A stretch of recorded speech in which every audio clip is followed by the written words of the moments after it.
नमस्कार दोस्तों, स्वागत है आपका अपने YouTube चैनल आरपीएससी मेकर पर। दोस्तों, हमारा जो चैप्टर चल रहा था जैव विकास, उसमें हमने दोस्तों ये यहाँ तक जो अवशेषी प्रमाण है यहाँ तक हमने कंप्लीट कर लिया था। उनके बाद में इस जंतु का नाम है, मानव है, समुद्र तल की मछलियाँ, अजगर, कीवी, शुतुरमुर्ग। ठीक है दोस्तों, तो यहाँ तक हमने पढ़ लिया था। अब जो हमारा जो नेक्स्ट टॉपिक है वो है शरीर क्रिया प्रमाण। ठीक है दोस्तों, तो वीडियो स्टार्ट करने से पहले दोस्तों आपसे रिक्वेस्ट है, यदि आप हमारे चैनल पे फर्स्ट बार विजिट कर रहे हो तो चैनल को सब्सक्राइब करना ना भूलें, साथ ही बेल आइकन को ज़रूर प्रेस करें जिससे आपको हमारी वीडियोज़ के नोटिफिकेशन मिल सकें। तो दोस्तों स्टार्ट करते हैं आज का अपना वीडियो। हमारा नेक्स्ट टॉपिक है शरीर क्रिया प्रमाण, पाचन तंत्र में समानता। ठीक है दोस्तों, देखो ये पढ़ते हैं पहले। इसमें क्या है कि पाचन तंत्र में समानता किस किस प्रकार से पाई जाती है। जो विभिन्न प्रकार के जंतु होते हैं, जैसे मेंढक है, पक्षी है, मानव है। ठीक है, तो इनका जो पाचन तंत्र होता है उनमें समानताएं कौन कौन सी होती हैं वो देख लेते हैं। हम देखते हैं कि इन जंतुओं के पाचन तंत्र में ग्रसनी, अमाशय, छोटी आंत, बड़ी आंत आदि पाए जाते हैं।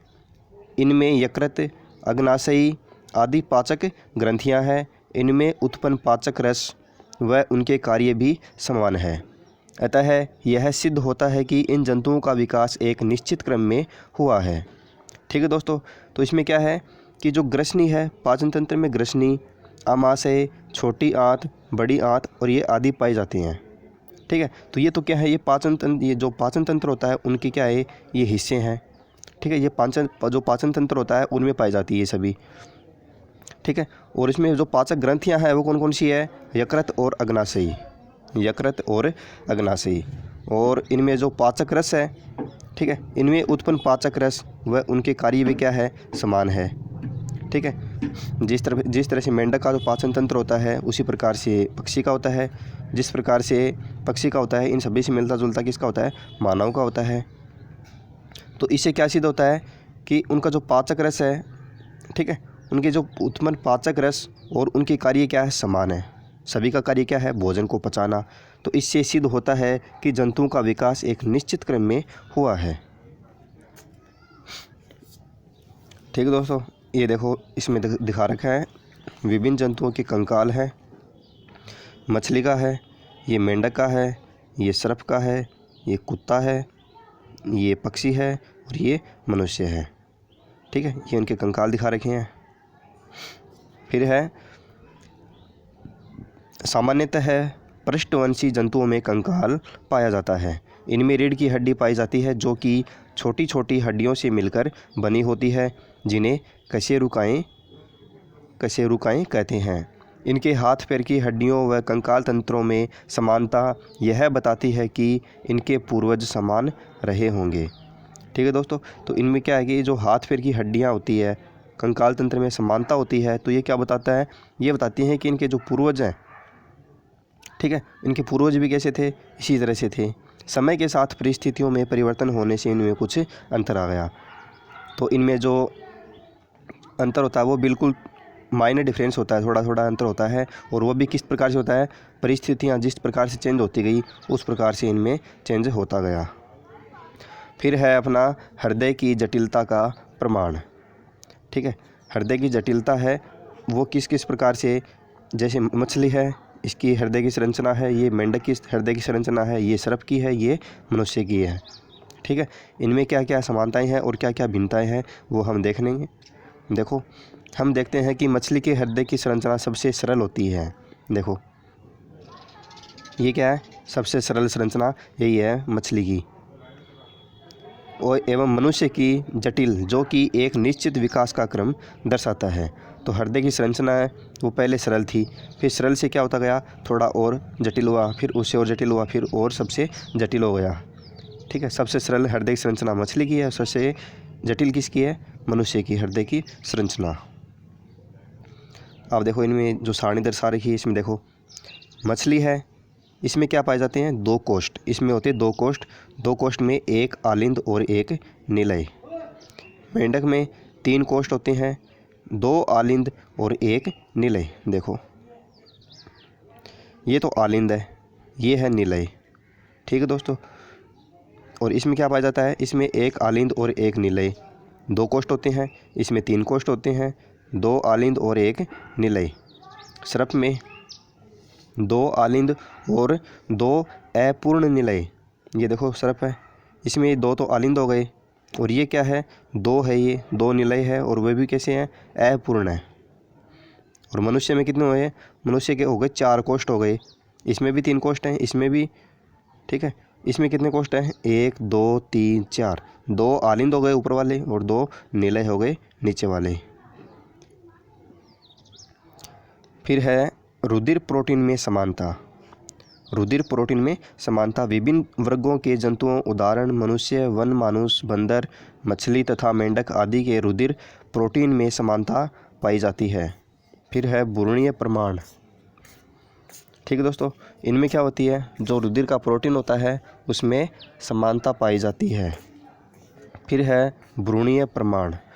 बहुकोशिकीय जंतुओं में लैंगिक प्रजनन द्वारा एक कोशिकीय युग्मनज बनता है जो कि विभाजन के द्वारा भ्रूण बनाता है। ठीक है, तो बहुकोशिकीय जंतु होते हैं, उनमें क्या होता है कि लैंगिक प्रजनन द्वारा एक कोशिकीय युग्मनज बनता है जो कि विभाजन के द्वारा क्या बनता है, फिर भ्रूण बनता है। ये देखो इस प्रकार से है। ठीक है, ये तो है प्रारंभिक भ्रूण, पहले विकास इस प्रकार से होता है। ठीक है, शिशु का, फिर इस प्रकार से होता है, फिर धीरे धीरे सरल से क्या होता है, सरल से फिर जटिल होता जाता है। ठीक है, ये किसका है, प्रारंभिक भ्रूण। फिर ये किसका है, अर्धविकसित भ्रूण, ये इस प्रकार से हो गया। फिर ठीक है, देखो इसमें फिर ये इस प्रकार से हो गया, फिर इस प्रकार से, फिर इस प्रकार से। ठीक है, इसमें जो पुच्छ कशेरुका, ये कौन सी है दोस्तों, ये है पुच्छ कशेरुका। ठीक है, पहले इसमें जो पूंछ पाई जाती थी मनुष्य के अंदर, ये देखो ये दिखा रही छोटी सी, ये होती है पुच्छ कशेरुका। ठीक है, फिर पूर्ण विकसित भ्रूण कौन सा हो गया, ये हो गया इस प्रकार से। ठीक है, फिर बन जाता है ये शिशु। और देखो दर्शकों, ये तो मछली का है, ये तो है मछली की श्रृंखला, ये है कछुए की, और ये किसकी है, ये है चूजा, और ये किसका है, मनुष्य का। ठीक है दोस्तों, अब देखो यहाँ से देखो, जो प्रारंभिक भ्रूण है लगभग सभी में क्या है, समान है, मछली में भी समान है। ठीक है, कछुआ है ये मछली का, ये कछुआ का, ये चूजा का है, और ये मनुष्य का है। तो सभी में क्या है, सभी के भ्रूण प्रारंभिक अवस्था में कैसे हैं, लगभग समान होते हैं। फिर जैसे जैसे विकसित होते जाएंगे, इनकी संरचना में क्या आता जाएगा, थोड़ा थोड़ा डिफरेंस आता जाएगा। फिर है विभिन्न जंतुओं के भ्रूण परिवर्तन की अवस्थाएं। जब हम मछली, कछुआ, चूजा, मनुष्य के भ्रूण को चित्र देखते हैं तो इनकी आरंभिक अवस्थाएं लगभग कैसी होती है, समान दिखाई देती है। इससे सिद्ध होता है कि सभी पृष्ठवंशियों के पूर्वज मछली सदृश होंगे तथा इनका विकास निश्चित क्रम में हुआ है। प्रत्येक जंतु का भ्रूणीय विकास उनके जातीय विकास के इतिहास को दोहराता है। जो भ्रूणीय विकास होता है वो किसके विकास को दोहराता है, जातीय विकास के इतिहास को दोहराता है। इसे पुनरावर्तन का सिद्धांत कहते हैं। दोस्तों इम्पोर्टेंट है ये, ठीक है, इसको अपने नोट्स के अंदर अंडरलाइन कर लेना, अपने नोट्स में ये बात लिख लेना। इसे हैकेल नामक जर्मन वैज्ञानिक ने प्रतिपादित किया था। ठीक है, जो पुनरावर्तन का सिद्धांत है वो किसने प्रतिपादित किया था दोस्तों, यहाँ से सीधा सीधा क्वेश्चन बन सकता है। तो इसे हैकेल नामक जर्मन वैज्ञानिक ने प्रतिपादित किया था। फिर है योजक कड़ी। जो योजक कड़ी होती है वो देख लेते हैं। ठीक है, जैसे जंतु होते हैं उनके बीच में योजक कड़ी पाई जाती है। योजक कड़ी किसे बोलेंगे, जैसे कोई जंतु है तो उसमें एक जंतु के अंदर, एक प्राणी है तो उसके अंदर 2 जीवों के गुण पाए जाएंगे। ठीक है, 2 जीवों के गुण पाए जाएंगे। और जो जैसे ये कोई पक्षी है, ठीक है, इसमें एक जंतु ये हो गया, एक जंतु ये हो गया। ठीक है, तो इन दोनों जंतुओं के गुण इसमें क्या है, इन दोनों जंतुओं के गुणों का इसमें समावेश है। ठीक है, तो ये जो जंतु है इनके बीच की योजक कड़ी कौन कौन सी हो जाएगी, एक तो ये हो जाएगा, एक ये हो जाएगा। तो इन दोनों के बीच की योजक कड़ी क्या है, ये है। ठीक है, देखो पढ़ते हैं। जीवों के वर्गीकरण में समान गुणों वाले जीवों को एक ही वर्ग में रखा गया है। कुछ जंतु ऐसे भी हैं जिनमें 2 वर्गों के गुण पाए जाते हैं। जैसे कौन कौन से हैं? आर्कियोप्टेरिक्स। देखो आर्कियोप्टेरिक्स क्या होता है, इम्पोर्टेंट है दोस्तों। यह एवीज तथा रेप्टिलिया वर्ग के मध्य की योजक कड़ी है। दोस्तों important, very very important line है।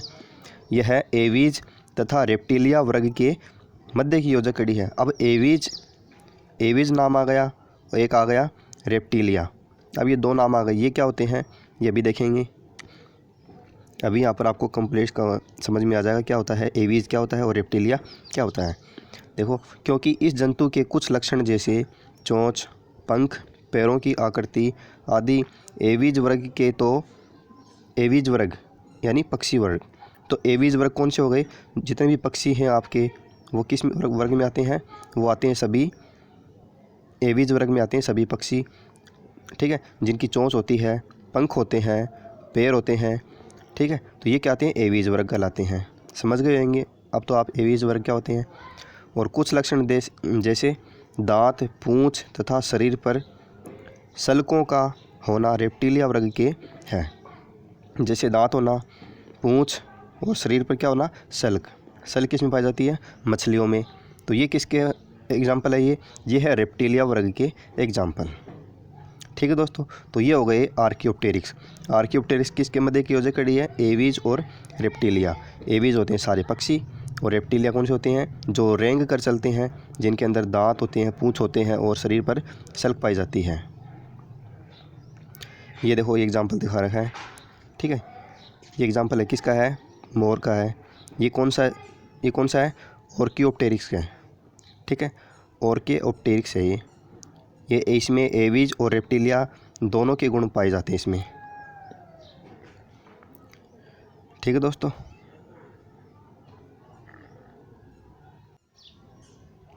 इसी तरह है प्लेटिपस और एकिडना रेप्टिलिया और मेमेलिया वर्गों के मध्य की योजक कड़ी है। ठीक है, तो इसी तरह क्या है? प्लेटिपस और एकिडना, ये किन के मध्य की योजक कड़ी है? रेप्टिलिया और मेमेलिया वर्गों के मध्य की योजक कड़ी है। ये दोस्तों इम्पोर्टेंट है, ये भी, इसको भी अपने नोट्स के अंदर अलग से उतार लेना। फिर है भौगोलिक वितरण संबंधी प्रमाण। अब देखो ये क्या है? आजकल पादपों और जंतुओं के भौगोलिक वितरण में विविधताएं पाई जाती है। उदाहरण प्लेटिपस, एकिडना कंगारू तथा यूकेलिप्टस पादप केवल ऑस्ट्रेलिया में पाए जाते हैं। इसी प्रकार जिराफ केवल अफ्रीका में पाया जाता है। वैज्ञानिकों के अनुसार किसी समय ये महाद्वीप एक दूसरे से जुड़े हुए थे, बाद में समुद्र द्वारा अलग हो गए, जिससे एक महाद्वीप में पाए जाने वाले जंतु एवं पादप दूसरे महाद्वीप पर नहीं पहुंच सके। परिस्थितियां भिन्न होने से अलग अलग जगह के अनुसार उनकी संरचनाओं में भिन्नता आ गई। अतः भौगोलिक वितरण भी जैव विकास को प्रमाणित करता है। अब देखो दोस्तों, इसका सार क्या है? इसका सार आपको सीधा सीधा बता देता हूँ। जैसे जो पहले क्या था? पहले जो पृथ्वी थी उसके अंदर, ठीक है, उसके अंदर जो आपका भूखंड है वो पहले एक था। ठीक है, फिर ये क्या हुआ? पृथ्वी की हलचल के कारण, उथल पुथल के कारण क्या हुआ कि जो भूखंड है बीच का, ठीक है, इसके चारों ओर तो ये पानी है। ठीक है, चारों ओर क्या है? पानी है, वाटर है, और बीच में क्या है? भूखंड है। ठीक है, स्थल है। तो पृथ्वी की उथल पुथल के कारण क्या हुआ? जो भूखंड है ये अलग अलग टुकड़ों में बट गया। ठीक है, और फिर अलग अलग जो महाद्वीप है वो बन गए। ठीक है, ऑस्ट्रेलिया अलग बन गया, उत्तरी अमेरिका, दक्षिण अमेरिका, एशिया, यूरोप, ये सभी क्या हो गए? अलग अलग दूर दूर हो गए। अब क्या हुआ? अब जब दूर दूर हो गए तो क्या हो? बीच में तो पानी है। तो इस स्थान पर पाई जाने वाली जो पक्षी हैं, जो पशु हैं, वो इस स्थान पर नहीं आ सकते। ठीक है दोस्तों, तो यही कारण है कि जो जंतु, ठीक है, ये आपका अफ्रीका हो गया, ये आपका एशिया हो गया। तो जो प्राणी अफ्रीका में पाए जाते हैं वो प्राणी यहाँ पर एशिया में नहीं पाए जाते हैं। ठीक है, और जो जो पेड़ पौधे यहाँ पर अफ्रीका में पाए जाते हैं वो यहाँ पर इंडिया में नहीं पाए जाते, और जो इंडिया में पाए जाते हैं वो अफ्रीका में नहीं पाए जाते। तो इसमें क्या है, विभिन्नताएं होती है। किसके कारण हुआ ये हुआ भौगोलिक वातावरण के कारण।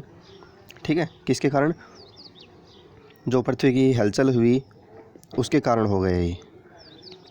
फिर है अपना नेक्स्ट जैव विकास के सिद्धांत। दोस्तों वेरी वेरी इंपॉर्टेंट है ये, यहाँ से क्वेश्चन एग्ज़ाम में बहुत बार पूछे जाते हैं। लेमार्क का सिद्धांत है, डार्विन का सिद्धांत है, उत्परिवर्तन का सिद्धांत है। दोस्तों तीनों ही सिद्धांत वेरी वेरी इंपॉर्टेंट है, इसको अच्छे से पढ़ लेना। देखो, जीव जगत में विकास के कारण ही नई नई जातियां बनी और यह क्रम आज भी चल रहा है। जैव विकास के क्रम को समझाते हुए वैज्ञानिकों ने विभिन्न सिद्धांत दिए हैं। जैव विकास के सिद्धांत निम्नलिखित हैं: लेमार्क का सिद्धांत, डार्विन का सिद्धांत, उत्परिवर्तन का सिद्धांत। इसमें आता है पहला लेमार्कवाद का सिद्धांत। यह सिद्धांत 1809 ईस्वी में जॉन बैप्टिस्ट डी लेमार्क द्वारा दिया गया। इसे उपार्जित लक्षणों की वंशानुगति का सिद्धांत भी कहते हैं। दोस्तों वेरी वेरी इंपॉर्टेंट, उपार्जित लक्षणों की वंशानुगति का सिद्धांत किसने दिया था, ऐसे पूछा जाएगा। तो किसने दिया, लेमार्क ने। ठीक है, लेमार्क का सिद्धांत ऐसे नहीं पूछा जाएगा, ऐसे पूछा जाएगा कि उपार्जित लक्षणों की वंशानुगति का सिद्धांत किसने दिया। तो किसने दिया, लेमार्क ने दिया। अब ये सिद्धांत है क्या, देखो ये पढ़ लेते हैं।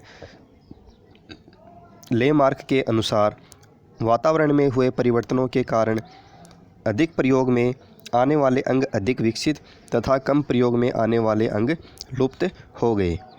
जिराफ अफ्रीका में पाया जाता है। इसकी टांगें और गर्दन लंबी होती है। यह ऊंचे ऊंचे पेड़ों की पत्तियां खाकर अपना जीवन व्यतीत करता है। लेमार्क के अनुसार उनके पूर्वज इतने लंबे नहीं थे। वे आसानी से घास फूस खा लेते थे। धीरे धीरे वातावरण में परिवर्तन होने के कारण रेगिस्तान बनने लगे। ठीक है दोस्तों, ये बात है, इसको धीरे धीरे समझते जाना। ठीक है, इसमें यह बताया गया कि जो पहले जिराफ है, ठीक है, जिराफ है, उनके पूर्वज इस प्रकार से नहीं थे, यानी कि जो उनकी गर्दन है वो लंबी नहीं थी पहले। ठीक है, पहले जो उनकी गर्दन है जिराफ की वो लंबी नहीं थी। अब वो लंबी किस कारण से हुई वो इसमें बता रहा है। देखो, धीरे धीरे वातावरण में परिवर्तन होने के कारण रेगिस्तान बनने लगे, घास फूस समाप्त हो गई।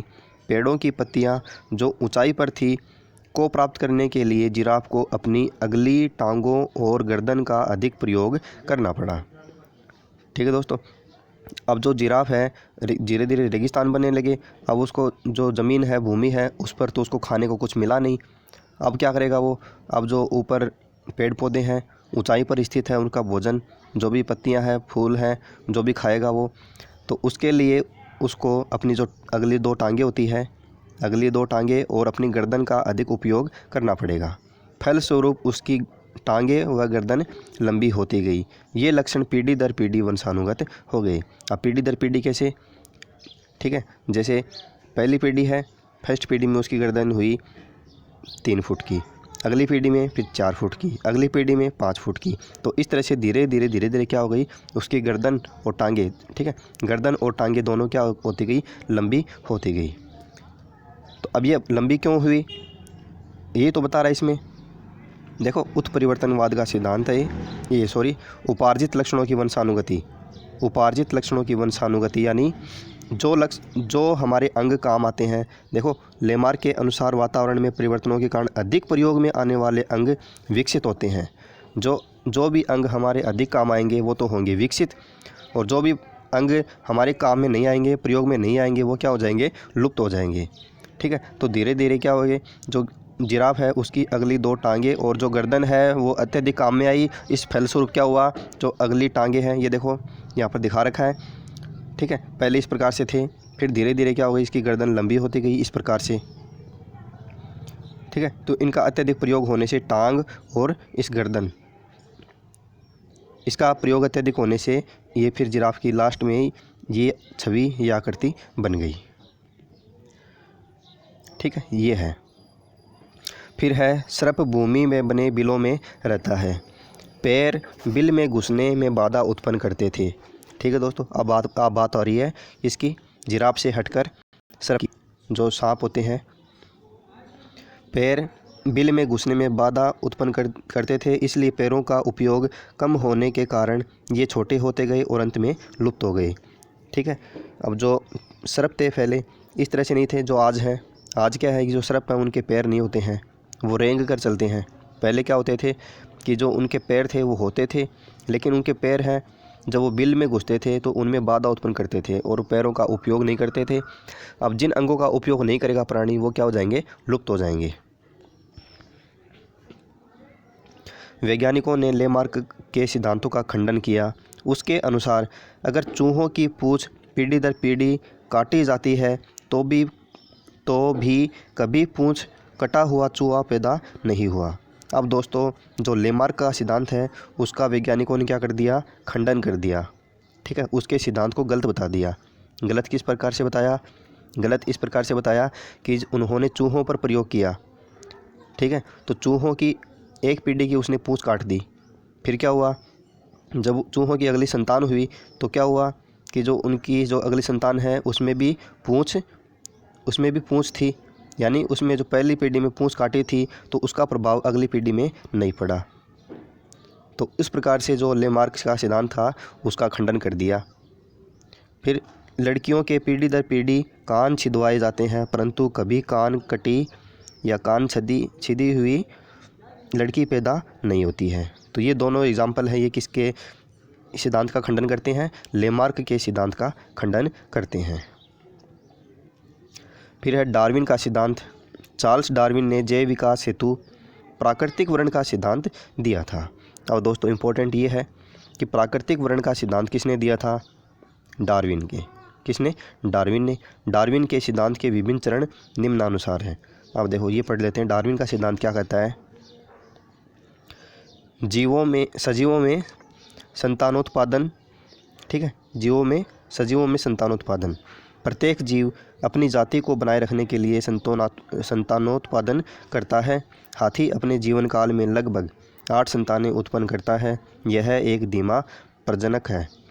एक जोड़ी हाथी नियमित रूप से जनन करने लगे तथा इनसे उत्पन्न सभी संतानें नियमित रूप से जनन करती रहे तो 750 वर्ष में एक जोड़ी से लगभग कितने हैं ये?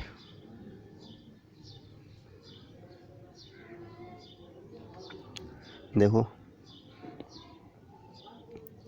इकाई दाई सैकड़ा हज़ार 10,000 लाख, तो कितने हो गए? 19 लाख हो गए। ठीक है, तो 19 लाख हाथी उत्पन्न हो जाएंगे और हाथियों की संख्या बहुत अधिक हो जाएगी, परंतु ऐसा नहीं होता है। ठीक है, ये होता है सजीवों में संतानोत्पादन। फिर आगे है जीवन संघर्ष। अधिक जीवों की संतानोत्पत्ति से जीवों की संख्या बढ़ने से जीवों में आपस में आवास और भोजन के लिए संघर्ष होने लगता है। इसे जीवन संघर्ष कहते हैं। यह संघर्ष अपनी जाति के जंतुओं व अन्य जाति के जंतुओं से भी होता है। वे सक्षम है वही जिएगा। जो सक्षम है वही जिएगा। संघर्षों के कारण विनाश होने से प्रकृति में जीवों की संख्या संतुलित एवं नियमित रह जाती है। ठीक है, तो इसमें क्या होता है कि जो जीव होते हैं उनका संघर्ष चलता रहता है आपस में। ठीक है, संघर्ष चलता रहता है और क्या होता है, प्रकृति में जीवों की संख्या संतुलित और नियमित रहती है। किस प्रकार से चलता है संघर्ष? जैसे जो खाद्य श्रृंखला होती है अपनी, उस प्रकार से एक जीव दूसरे जीव को खा जाता है। ठीक है, जो प्राथमिक उपभोक्ता होता है वो द्वितीय इस प्रकार चलता है खाद्य श्रृंखला, प्राथमिक, द्वितीयक और तृतीयक। ठीक है, प्राथमिक उपभोक्ता को कौन खाएगा? द्वितीय को उपभोक्ता खाएगा। द्वितीय को कौन खाएगा? तृतीय को उपभोक्ता खाएगा। तो इस प्रकार से होती है। फिर है प्राकृतिक वर्ण। जीवन संघर्ष में वे जंतु ही जीवित रहते हैं जो अपने आप को प्रकृति अर्थात वातावरण के अनुसार ढाल लेते हैं। यदि वे इसमें सक्षम नहीं होते हैं तो वे नष्ट हो जाते हैं। यह है प्राकृतिक वर्ण का सिद्धांत। क्या बोलते हैं कि प्रकृति के अनुसार ढालना। जो जीव हैं अपने आप को प्रकृति के अनुसार ढाल लेंगे वो तो जीवित रह जाएंगे, और जो प्रकृति के अनुसार नहीं ढल पाते हैं वो नष्ट हो जाएंगे। नई जातियों की उत्पत्ति।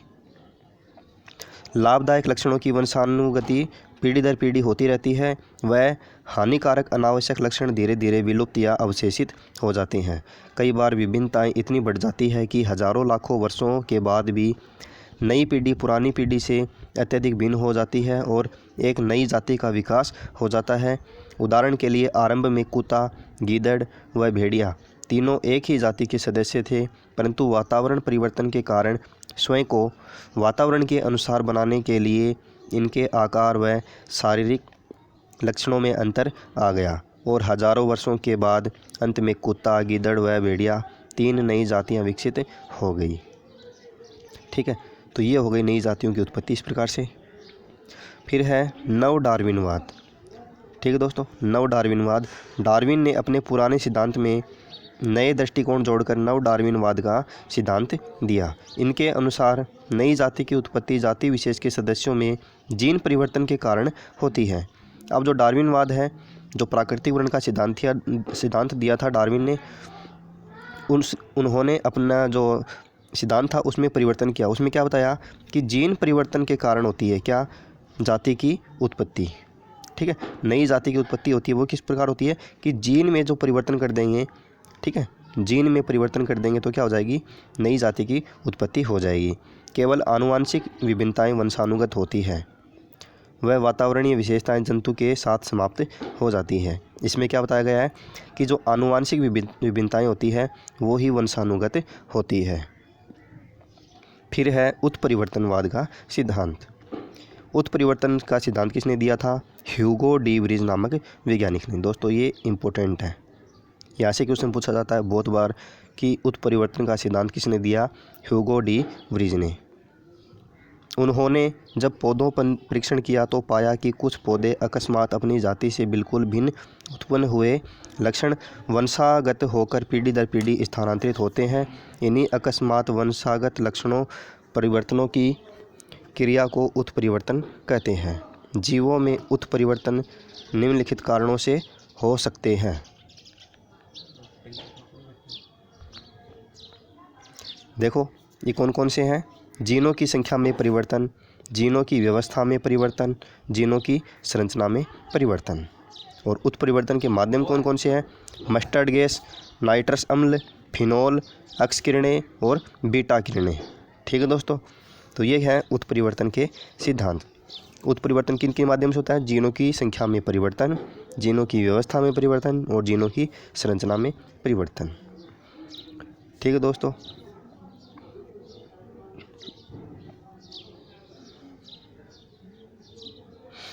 तो दोस्तों आज का हमारा चैप्टर है ये पूरा कंप्लीट होता है। आपने क्या सीखा इनको देख लेते हैं एक बारी। सजीवों में धीरे धीरे निरंतर परिवर्तन हो रहे हैं। पृथ्वी पर जीवों का उद्भव साधारण पदार्थों से हुआ है। सर्वप्रथम एक कोशिकीय जीव का विकास हुआ, तत्पश्चात एक कोशिकीय जीव से बहुकोशिकीय जीव का विकास हुआ। जैव विकास एक मंद प्रक्रिया है, मतलब धीरे धीरे चलने वाली प्रक्रिया है। जैव विकास के निश्चित प्रमाण है कि जिससे जैव विकास का होना सिद्ध होता है।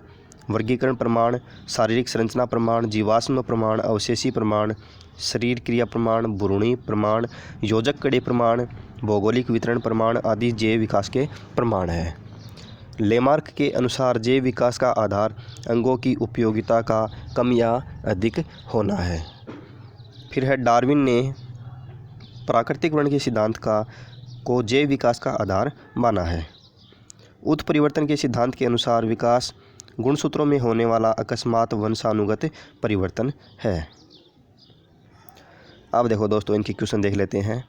मछली के हृदय में होते हैं, क्या होते हैं दोस्तों, बताइए सोच के। अगर आपने ये चैप्टर अच्छे से पढ़ा है तो आप इसका राइट आंसर बता सकते हैं। इसमें होता है दोस्तों मछली के हृदय में एक आलिंद और एक निलय। फिर नेक्स्ट क्वेश्चन है ऑर्कियोप्टेरिक्स योजक कड़ी है, किनके मध्य की योजक कड़ी है दोस्तों, सोच के बताइए।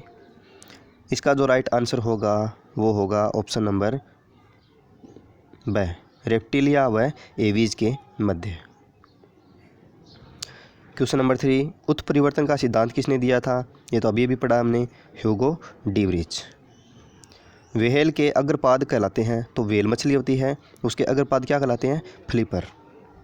ठीक है दोस्तों, तो ये हमारा आज चैप्टर पूरा कंप्लीट होता है। ठीक है, चैप्टर नंबर 7 था ये। नेक्स्ट वीडियो में हम पढ़ेंगे चैप्टर नंबर 8। तो उम्मीद करता हूँ दोस्तों ये चैप्टर मैंने आपको अच्छी तरीके से पढ़ाया है। इसके 2 पार्ट बनाए हैं, बिल्कुल समझ के पढ़े हैं, क्योंकि चैप्टर वेरी इंपॉर्टेंट है, बहुत इंपॉर्टेंट है, क्योंकि एग्ज़ाम में से क्वेश्चन पूछे जाते हैं यहीं से। ठीक है दोस्तों, तो उम्मीद करता हूँ दोस्तों मैंने आपको जितना भी आज समझाया है बिल्कुल आपको समझ में आया होगा। ठीक है दोस्तों, तो आज की वीडियो में इतना ही। मिलते हैं नेक्स्ट वीडियो में एक नए टॉपिक के साथ। तब तक के लिए जय हिंद, जय भारत।